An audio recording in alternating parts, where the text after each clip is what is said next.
السلام علیکم، DNN news کے ساتھ میں ہوں نادرہ عامر۔ اب رخ کرتے ہیں خبروں کی طرف۔ خبر شامل کرتے ہیں راولپنڈی سے۔ ہمارے کرائم رپورٹر زرق خان کی رپورٹ کے مطابق عید کی خوشیاں غم میں بدل گئی۔ سخاوہ ڈیم میں نہاتے ہوئے ایڈیشنل سیشن جج 2 بیٹوں اور 1 بہنوئی سمیت ڈوب کر جاں بحق ہو گئے۔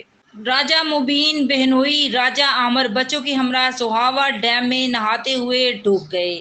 راجہ مبین مظفر گڑھ میں ایڈیشنل سیشن جج تعینات تھے۔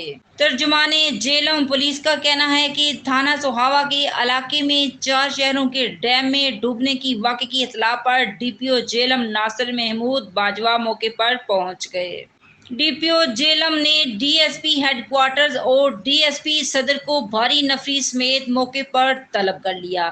ڈوبنے والوں کی شناخت راجہ مبین، عامر عبداللہ اور سعد اللہ کے ناموں سے ہوئی ہے۔